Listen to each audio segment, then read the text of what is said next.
O cadastro positivo é uma grande conquista para todos nós, consumidores e empresas. Um verdadeiro marco na história do crédito no Brasil. E nós, aqui na Serasa Experian, estamos preparados para ajudar a sua empresa a aproveitar hoje mesmo os benefícios do cadastro positivo, para fazer mais e melhores negócios, assim como já fazemos na Índia, Austrália, Estados Unidos, Inglaterra e tantos outros países. Conte com a gente. Serasa Experian, a gente trabalha para você crescer.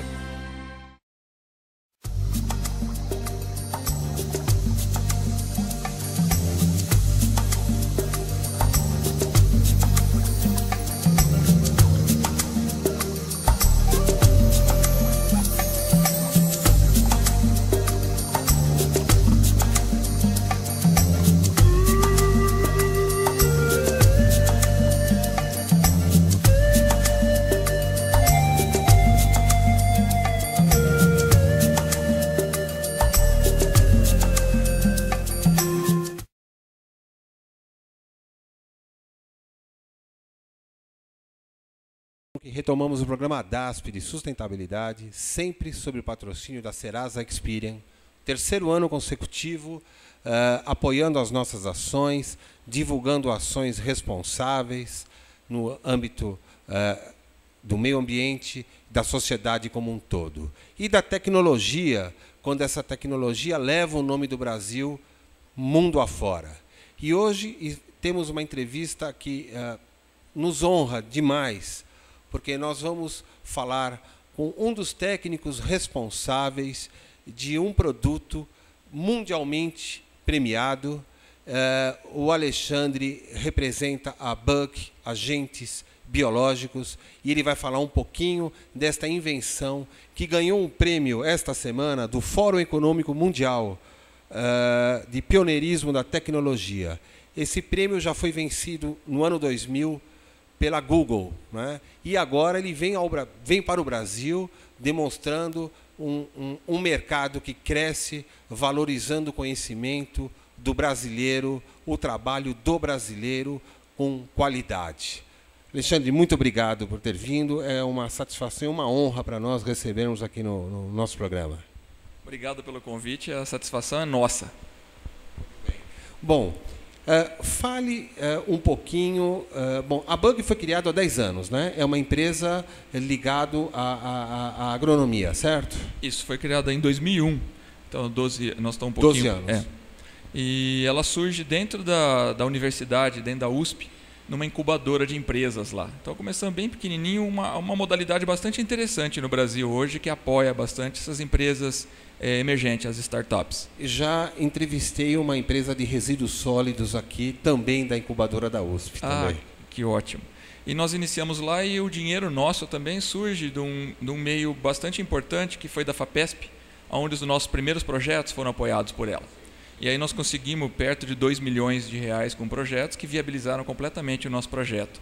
Em suma, hoje você cria vespas, é isto? Isso mesmo. Por mais estranho que pareça, nós criamos insetos. Que daí vem o nome também da empresa, né? Bug. Bug, que significa inseto, bichinho, né? No sentido mais popular. E esses insetos que você cria e desenvolve, qual é a finalidade disto?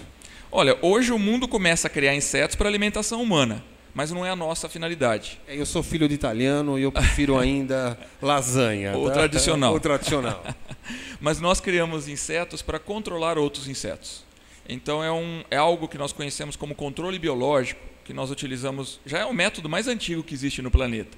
Os chineses começaram isso no século III depois de Cristo. É verdade, é? Sim, eles percebem. É a primeira vez que o ser humano ele consegue criar um mecanismo de controle de pragas de uma forma muito racional. Até então a gente só era espantar gafanhotos que atacam plantações, parte da população passa a comer esses insetos, desenvolvendo a entomofagia, e outra parte usa a religião para tentar controlar insetos. Mas o homem, quando ele percebe que ele não está vencendo essa batalha, porque nunca deram certo as técnicas que ele utilizava... Espantalho... Por exemplo, que surge depois ainda na Idade Média. Mas quando ele percebe que não está conseguindo, ele começa a observar mais a natureza. E ali os chineses percebem que determinadas plantas de laranjeira, elas eram muito atacadas por uma praga e outras não. E observando com mais atenção, eles viram que aonde a praga não era problema, formigas predadoras se alimentavam dessa praga. Então eles começaram a pegar formigas predadoras de determinadas regiões da China e levar para outras aonde a praga era problema. E com isso, resolveram o problema da praga. Quando foi feito isso? Século III depois de Cristo. Ou seja, você não está inventando uma coisa muito moderna, é isso que está me dizendo? O que nós fizemos foi só transformar isso em produto realmente, né? Perfeito, perfeito. Então vamos pedir para a técnica colocar no ar o videozinho e você pode ir contando um pouquinho sobre o trabalho das vespas, que você treina, né? Isso.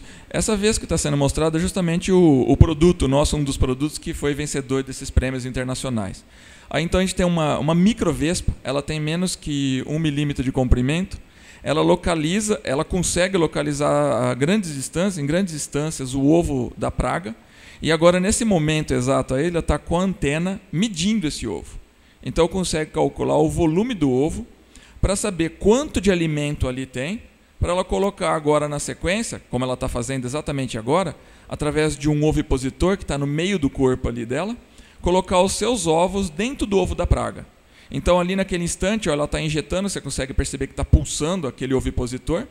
Ela está injetando 1, 2, até 3 ovos, porque o tamanho do ovo permite isso. Se fosse um ovo maior, até 70 ovos, que vão dar origem a larvas, e que essas larvas vão se alimentar por dentro do ovo da praga. Ou seja, vai acabar com a praga, então. Isso. Desse ovo de praga não nasce mais a praga. Desse ovo nasce 3, 4, 10, 70 vespas novas que vão sair voando pela lavoura e vão parasitar, que é assim que a gente fala, novos ovos. Isso. Agora, nesse exato momento, a gente pode perceber onde ela colocou o ovipositor, onde ela fez o furo, um líquido sai. Então ela está se alimentando desse líquido que é rico em proteínas, 60% de proteína, bastante rico, e a partir disso ela consegue amadurecer novos ovos dela para parasitar novas pragas. Então ela se alimenta durante um tempo, não perde nada. Então, além dos filhos dela estarem se alimentando, ela também, nesse momento ali, dá para perceber que ela está com a linguinha dentro do orifício. Sim, sim. E agora ela vai fazer exatamente isso. Ó. Ela está jogando um cheiro em cima desse ovo para marcar esse ovo. A partir de agora, outra fêmea da mesma espécie dela não vai mais parasitar esse ovo, porque esse ovo agora já tem seus filhos. Já tem dono. Os filhotes dela já estão lá. Isso, para não correr o risco de ter uma disputa por alimento. Uma superpopulação dentro do mesmo ovo. Exatamente. Perfeito. Então ali já encerrou, esse vídeo mostrava isso. Que maravilha. Significa que desse ovo nasceriam larvas que iriam comer a plantação e ela acabou com isso. Acabou. Dali agora nascem vespas, que vão se alimentar de outras pragas. Alexandre, quantos anos vocês pesquisaram para chegar nesse produto final? Olha, esse inseto, essa vespa, ela já está há muitos anos, desde a década de 40 ela é estudada nos Estados Unidos. Por alguns problemas lá não deu certo. Depois, conforme nós vamos avançando em tecnologia, o Brasil começa a estudar novamente na década de 80, especialmente o professor Parra, ali da Exalc, USP, Piracicaba. Grande Exalc, né? Grande Exalc e grande professor também. Grande professor, eu não conheço, mas ele é reconhecido se ele é de internacionalmente. lá, eu imagino. E vem justamente desenvolvendo melhor esse inseto, conhecendo mais detalhadamente comportamentos, hábitos. Aprende-se a criar ele em laboratório. Porque, na verdade, o que nós fazemos, a gente retira da natureza essa vespa, trazemos para um laboratório e produzimos de uma forma massal, em grande escala, onde então nós vamos levar para o campo novamente e agora soltar no momento anterior da praga causar prejuízo. Certo. Eu pediria para que a técnica colocasse as fotos no ar, porque assim ele iria mostrando como que ele aplica esse defensivo. Bom, aí é uma foto que vespinha reflete o vídeo, né? Isso, é uma vespinha, um outro ovo aí, cheio de cerdas, onde ela consegue também parasitar, atingir esses ovos com seu minúsculo ovipositor no meio dessas cerdas. Bom. Próxima, por gentileza. Aí é o laboratório nosso, onde também, além de criar o próprio inseto que vai parasitar as pragas, nós criamos a praga para poder conhecer ela. Então nós podemos criar... Você apresenta a praga antes. Nós conhecemos ela detalhadamente em laboratório, e por isso que nós criamos também para conhecê-la. Certo. Por gentileza técnica. Aí mais mostrando os potes de criação, que existe toda uma tecnologia por trás disso, né? Avançou-se muito. Sim. Pode passar. Aí um dos nossos sócios é o Heraldo Negra de Oliveira, que ele foi considerado uma das 100 personalidades mais influentes do agronegócio brasileiro de todos os tempos, junto Maravilha. com o Roberto Rodrigues, ex-ministro da Agricultura. O ex-ministro da Exalc também. Sim, um gêniozinho ele, viu? É. E mais visões da nossa empresa lá, mostrando que, apesar de aparentemente simples, existe uma tecnologia muito grande por trás disso. Porque Uma empresa que ganha um título, uma honraria já vencida pelo Google, não é pequena. E mostrando então os laboratórios com a grande quantidade de bandejas onde nós criamos. Então, isso daí, um laboratório desse, por exemplo, produz bilhões de insetos, nós estamos falando de bilhões, chegando a trilhões no ano, uma grande quantidade, suficiente para atender 1 milhão de hectares. 1 milhão de hectares. A nossa capacidade hoje é mais ou menos essa. Que maravilha. E mais tubos de criação também do laboratório. Outros tubos. Isso. Aí são Só várias prateleira de estoque. Várias visões aí do nosso laboratório. Vamos seguindo. Vários insetos criados. E depois, posteriormente, quando nós criamos em laboratório, nós colocamos o inseto, no momento antes dele nascer, da vespinha nascer, dentro de umas cápsulas como essa, e aí facilita para o agricultor utilizar, porque ele vai com uma coisa bem pequenininha, biodegradável, porque é de papel, e ele vai colocando de ponto em ponto no canavial. Ou seja, não requer prática e tampouco habilidade para instalar, se você entrega o produto numa cartela pronto. Isso. Eu acho que nós temos outra foto da cartela, por gentileza. Isso. Essa daí, a cartela inteira, né? Essa é uma cartela que nós utilizamos para mais de 1 hectare. Então, o agricultor vai com várias dessas em bags específicas para isso, né? Hoje, inclusive, uma dos pioneirismos nossos é desenvolver essa mesma técnica, só que agora liberando por avião ou naqueles drones. Você aviões não tripuláveis. Vocês vão usar... Quer dizer, nós vamos ser diferentes dos norte-americanos. Eles vão lançar bombas por drones e nós vamos lançar defensivos agrícolas. Isso, por benefício da humanidade mesmo. Que maravilha. Onde a gente consegue, dessa forma, atingir áreas grandes, mais rápido, de uma forma muito mais eficaz e mais barato. Porque nós não temos nem mais papel para ser utilizado. Alexandre, está me ocorrendo aqui 1 milhão de perguntas simultâneas. A primeira é o seguinte: o que motivou vocês montarem uma empresa ligado a essa tecnologia tão avançada? Porque, tudo bem, você é da Luiz Queiroz também, da Exalc, né? Meu doutorado lá. Você deu doutorado lá, então você está num ambiente absolutamente criativo, né? Sim. Mas como que isto surgiu, este impacto, essa vontade? Você se reuniu com os amigos, falou, queremos fazer um negócio diferente? Conta um pouquinho isso, para que sirva inclusive para o internauta, aquele jovem que está buscando o seu rumo na vida, entender como é que funciona a inovação, a criatividade. Sim, é ótimo. Primeiro de tudo, idealismo. Todos os sócios viviam de idealismo. Só para ter uma ideia, no meu caso especificamente, minha mãe registra no meu diário de bebê, a primeira coisa que eu fixei os meus olhos foi numa mosca. E eu passei a infância inteira me queimando com taturanas, porque eu sempre tive o desejo de criar insetos, sem saber o motivo. Mas o idealismo foi o que nos movimentou, porque a gente queria criar uma alternativa para a humanidade.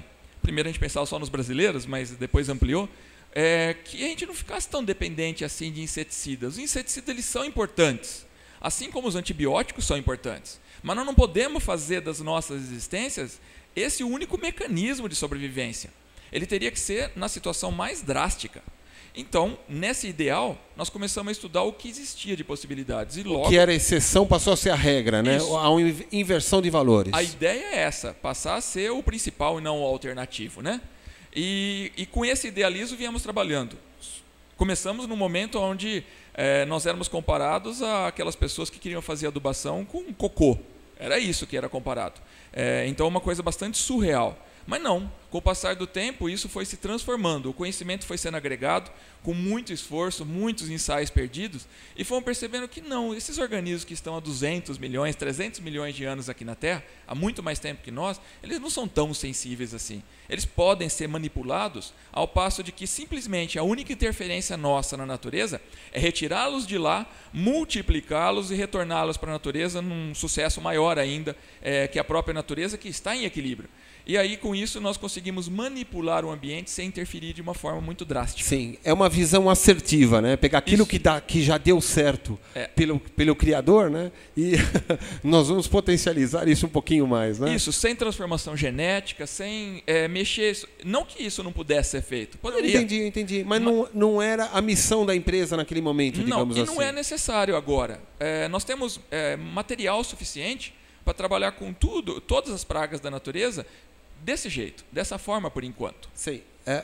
Já pensaram em soltar em Brasília isso? Não, ainda não. Não. Pelos drones, não. Tá bom. Não, então, não. Tá bom. Então, vamos pensar o seguinte agora.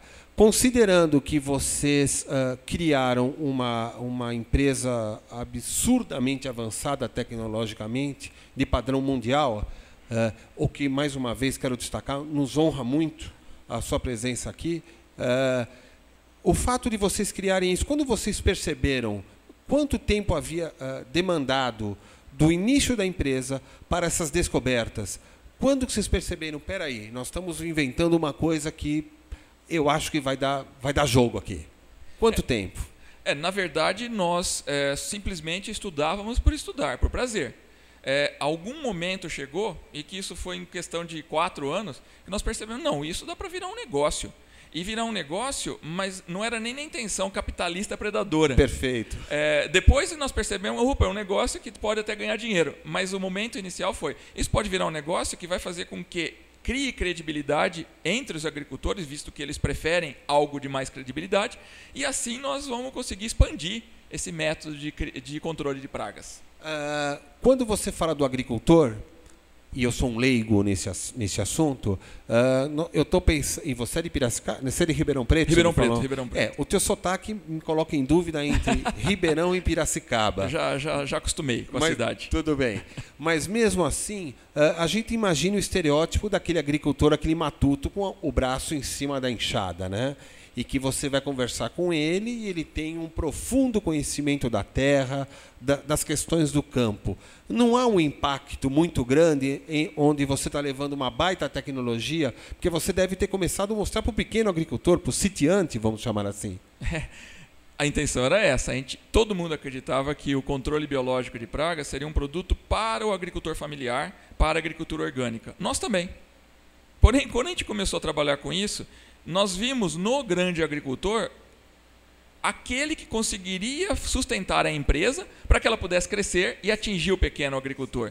Então nós invertemos o caminho, fomos direto nele, percebemos que a gente tinha que desenvolver uma linguagem para o agricultor, porque não importa que ele é grande, a realidade do brasileiro, diferente dos Estados Unidos e da Europa, é que o agricultor brasileiro ele não tem muito estudo.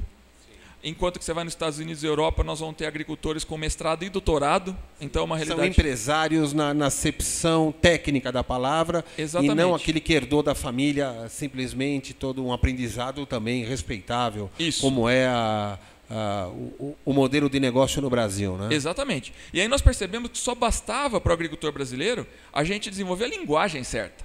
Porque, na verdade, ele já estava acostumado a lidar com esses bichinhos no campo. Fazem parte do seu dia a dia. E o que você chama de linguagem certa? Você falou o português deles? O que é? Isso. É um maior problema que a Folha de São Paulo destaca uma vez, que os agrônomos formados no Brasil, 90% não são extensionistas. 90%. Ou seja, ou ele sabe a língua do cientista, mas não sabe falar a língua mais simples, ou ele sabe só a língua do agricultor, mas não sabe interpretar um texto científico. Quer dizer que esse teu passado com esse sotaque de Ribeirão Preto facilitou muito, então, você falar a linguagem do agricultor? Muito. Imagino. Traz mais confiança. Traz mais confiança. Ele é um dos nossos. Isso, exatamente. Perfeito.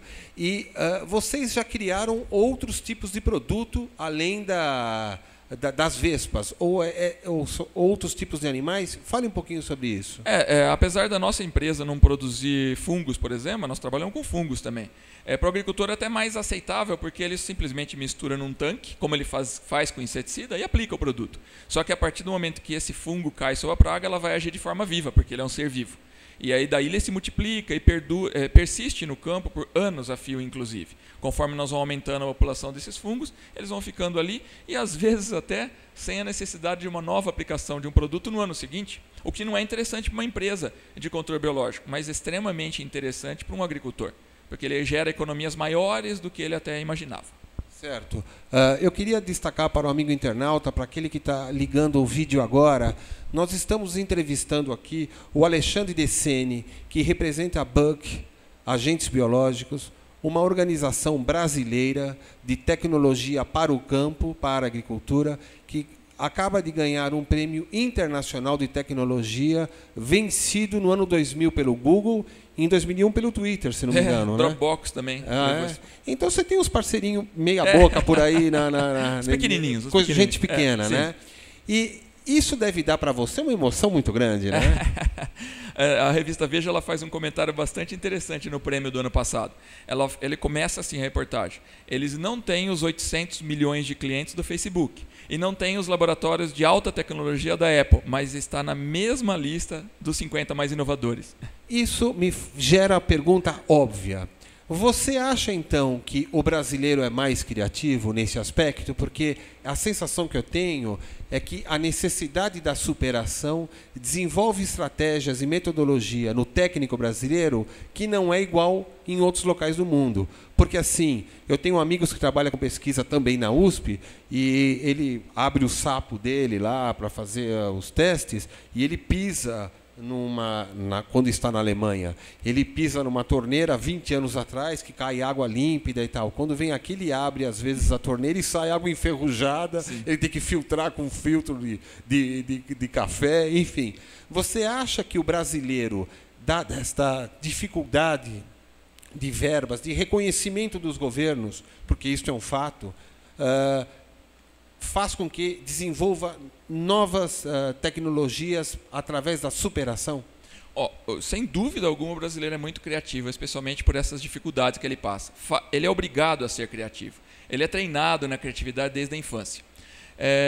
O problema é que o brasileiro ele não sabe, e tem preconceito em relação a isso, a transformar a sua criatividade num produto. Então nós temos uma grande dificuldade de sair da ciência e passar por empreendedorismo, de sair da ciência com um produto criativo. Só para ter uma ideia, o Brasil exporta ao redor de $1 bilhão de produtos criativos. A China exporta mais de 80 bilhões de dólares de produtos criativos. E isso mede inovação, isso mede empreendedorismo. E eles investem, é engraçado, né? Que a China investe mais ou menos 10 vezes mais em inovação e exporta 80 vezes mais, né? É óbvio que é uma PG isso que nós estamos falando, né? Imagina se o brasileiro tivesse um investimento em pesquisa e desenvolvimento como os outros países têm. Você sabe que, ao iniciar a entrevista, onde você contou um aspecto muito interessante da sua infância, de você brincar com moscas e tal, que você imaginava que fariam um produto para brasileiro, eu já vejo aí uma diferença, talvez a nossa postura, ou como dizia Nelson Rodrigues, nós temos complexo de cachorro vira-lata, que ele dizia, né? A gente não começa pensando, vou fazer uma coisa para o mundo, né? Eu fico contente, vou fazer alguma coisa para o Brasil.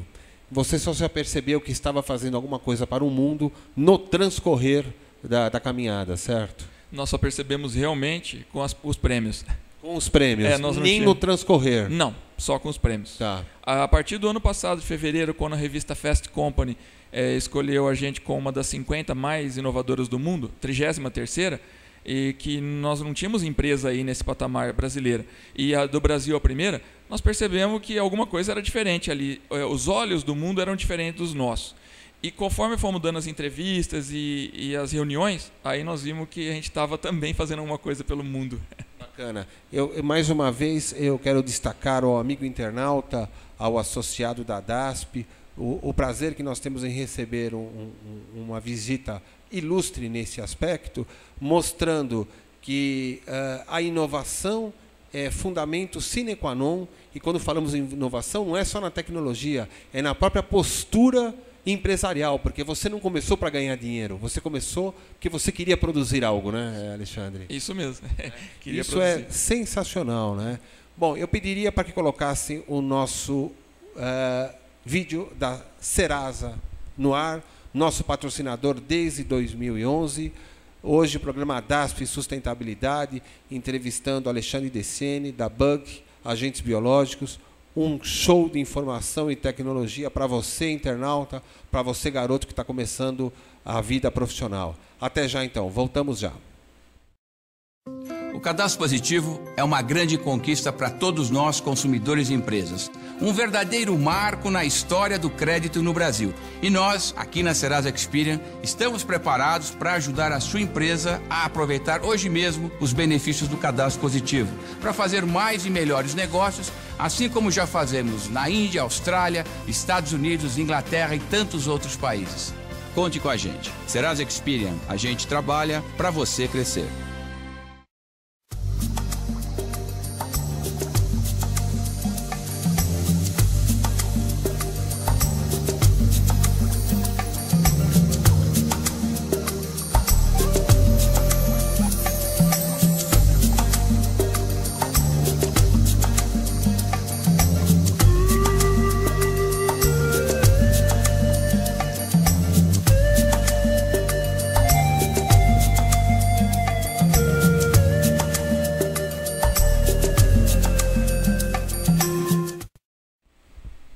Retomamos com o programa DASP Sustentabilidade, sempre sob o patrocínio da Serasa Experian, desde 2011, apoiando as nossas iniciativas e ações ligadas ao meio ambiente, à responsabilidade social corporativa.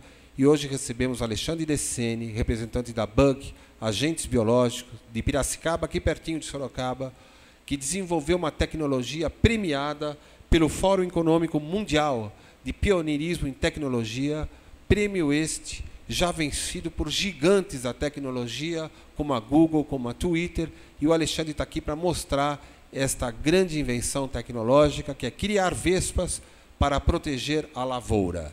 Alexandre, o mercado de defensivos agrícolas tradicional, com química, digamos assim, hoje movimenta cerca de 8 bilhões, se não me engano, no mercado nacional, é isso? De dólares, isso. De dólares, né? 8 bilhões de dólares. Vocês estão entrando com uma formatação que vai na contramão daquilo que vinha sendo utilizado pelo agricultor em geral.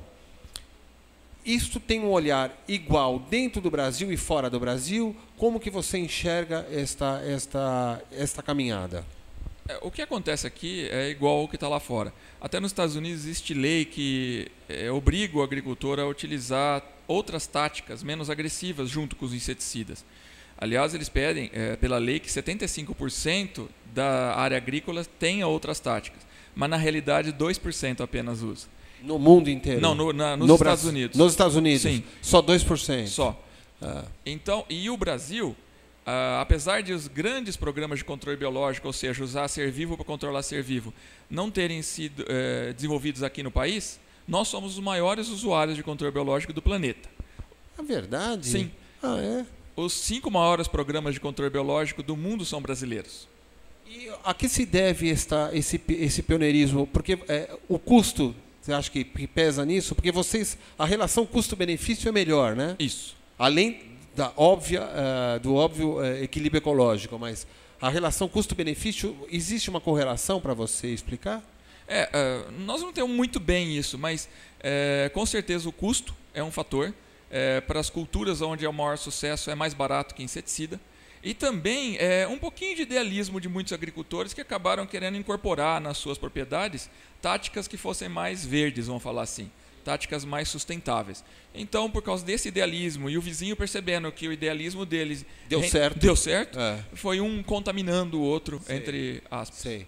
E esse idealismo, você enxerga isso na tua visão não estatística, como estatístico leigo, digamos assim, né? Você enxerga que o idealismo está em todas as faixas da dimensão do agricultor, o pequeno, o médio, o grande, ou ele está mais concentrado no grupo A, B ou C? Eu acho que nos grandes. O idealismo? Isso mesmo. Você está brincando. Eu estava achando que era o inverso. Porque eles precisam agregar valores aos seus produtos. E como eles têm grandes áreas que acabam muitas vezes até criando indisposições ambientais, sociais. Como já existia o controle biológico como uma tática que poderia ser utilizada, mesmo que eles tivessem que desenvolver algo ainda, eles preferiram optar por esse, que seria alguma coisa menos agressiva. No fundo, a gente se queixa, às vezes, do status quo social, mas quando a gente não dá também outra alternativa, você tem que usar aquilo que tem, né? Isso. Porque quando aparece alguma coisa que funciona, aí está a comprovar que o grande agricultor também é um idealista, e isso nos faz muito feliz, né? Porque isso é importante para uma nação como o Brasil, que é o celeiro do mundo, certamente. Sim, sem dúvida. É o que a gente estava falando no início. A falta de informação é o maior problema. O agricultor, tendo a informação e o apoio técnico, ele adota essas práticas bem desenvolvidas e que são as táticas limpas, que a gente chama, com grande facilidade. Mas ele precisa da informação e precisa ver para crer. Vocês desenvolvem outros produtos ou outros tipos de seres vivos para combater outros tipos de praga, né? Isso mesmo. Fale aquela que você estava falando fora do ar, no cafezinho, com relação ao sul do país, é isso? Isso. O Rio Grande do Sul, tradicionalmente, ele não usa muito controle biológico. Lá são muitas propriedades de pequenos agricultores. Então não utilizam. Muitas vezes nem utiliza muita coisa. Mas lá o fumo, a produção de fumo, é de pequenos agricultores mesmo. 1 a 2 hectares cada um tem. E aí são muitos agricultores. E eles armazenavam o seu fumo, as folhas de fumo, em armazéns onde tinha o ataque de uma tracinha, que ia lá e comia parte do seu fumo. E eles, por conta própria, passaram a aplicar inseticidas diversos, não registrados, não recomendados. E como a agricultura é familiar, a avó, o filho, todos se intoxicando. Então nós iniciamos um trabalho lá justamente para a gente não resolver o problema de intoxicação de produto, mas da intoxicação das pessoas que trabalhavam lá. E em 7 meses desenvolveu um produto que começou com 99 agricultores, já todos interessados, vizinhos falavam um com o outro, colônias italianas e alemãs, eles são bastante unidos. E aí já no ano seguinte nós estávamos em 1.400 agricultores e esse ano já em 4.000 agricultores usando exclusivamente controle biológico. Ou seja, o boca a boca ainda é o que mais funciona. Informação. Nós fomos lá, fomos mostrar, aplicar. Com credibilidade, né? Isso. Informação com credibilidade, que é o que felizmente o nosso programa tem passado sempre através de pessoas com conhecimento e com a responsabilidade que a Bug e outras organizações possuem. Me diz uma coisa, quando vocês começaram há 12 anos atrás, vocês atendiam uma quantidade, vamos dizer, em hectares do Brasil. Qual era a dimensão quando vocês iniciaram as suas atividades? Quantos hectares eram atendidos por esse sistema limpo, digamos assim, e quanto hoje em dia? Isso é bastante interessante, porque nós começamos com uns 500 hectares. 500 hectares. Cana-de-açúcar, exclusivamente. Cana-de-açúcar. Bem Piracicaba. Isso. E depois nós fomos avançando, 2005, em 2010, nós chegamos aí em 500 mil hectares, em apenas 2 anos atingimos 500 para 500 mil. Isso. Em 10 anos. Foi um dos motivos que nós fomos escolhidos como as empresas mais inovadoras. E eu agora preciso te fazer uma pergunta, eu devia fazê-la fora do ar.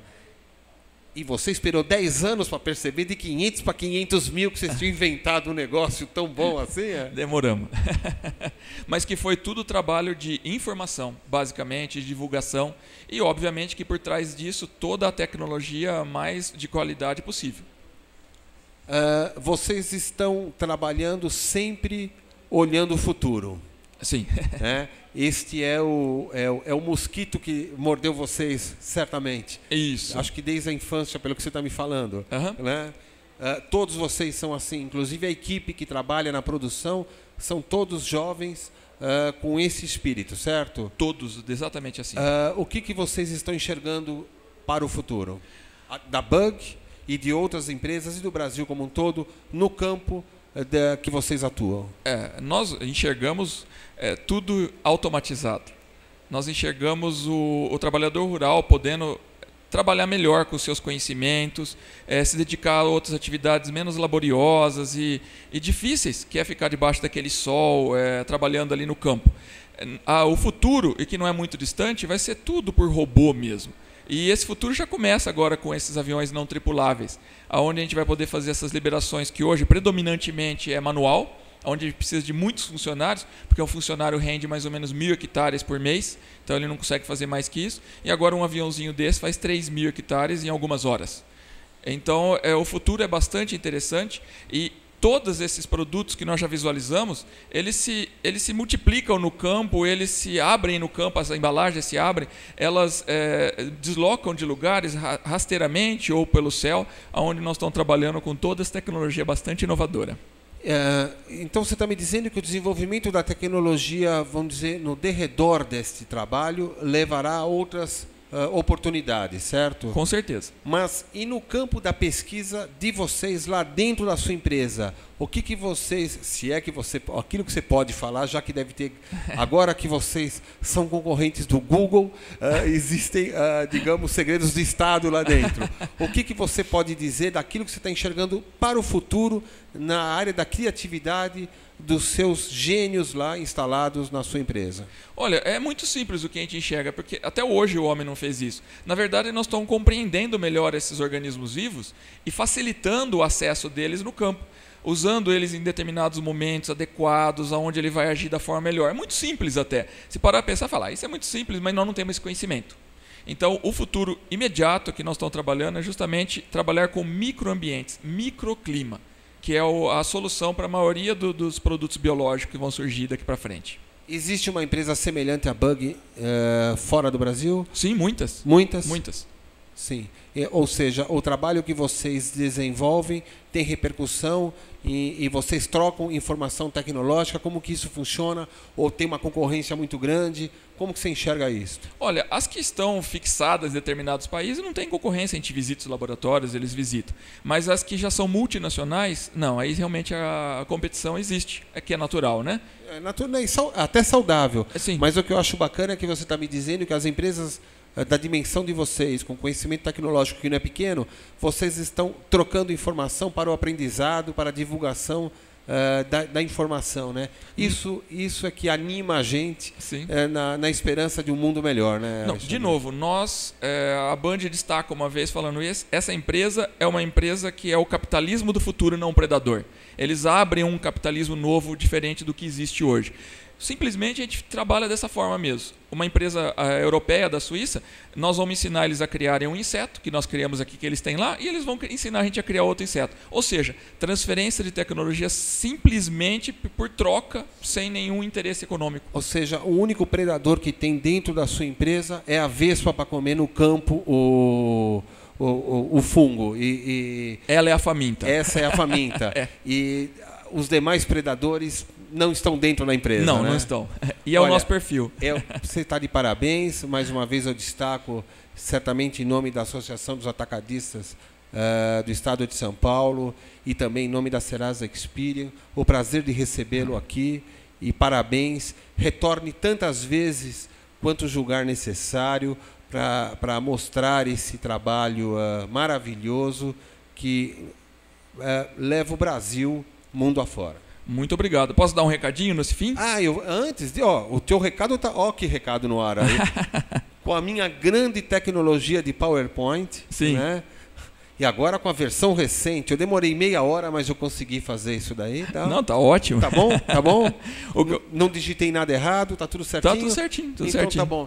Amigo internauta, associado da DASP, aí está o banner com os dados da Bug. E se você tem algum interesse de conhecer esta empresa, seja pelo motivo comercial ou para aprender também a lidar de forma correta com o trabalho, aí temos as informações da Bug Tecnologia. O seu recado, por gentileza. Para o seu público, que é o jovem empreendedor, deixar um recado bem importante para eles. A partir de agora, todas as vezes que estiver andando e pisar no inseto, preste bastante atenção que você pode estar pisando no seu produto, no produto da sua empresa.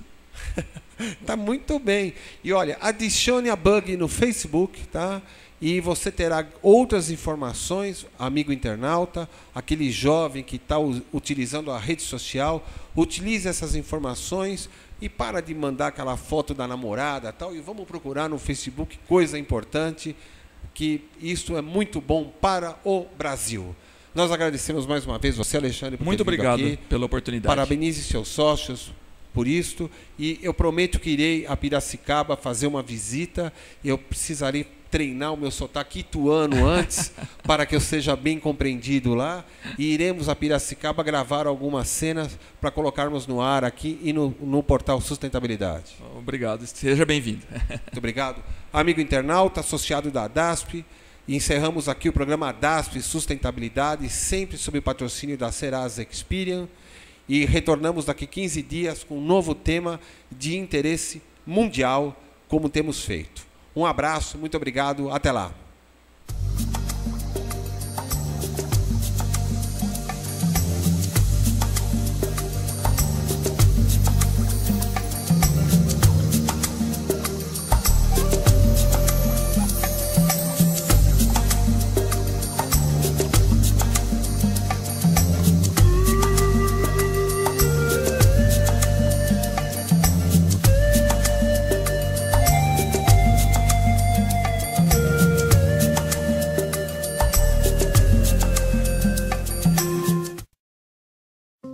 Cadastro Positivo é uma grande conquista para todos nós, consumidores e empresas. Um verdadeiro marco na história do crédito no Brasil. E nós, aqui na Serasa Experian, estamos preparados para ajudar a sua empresa a aproveitar hoje mesmo os benefícios do Cadastro Positivo, para fazer mais e melhores negócios, assim como já fazemos na Índia, Austrália, Estados Unidos, Inglaterra e tantos outros países. Conte com a gente. Serasa Experian, a gente trabalha para você crescer.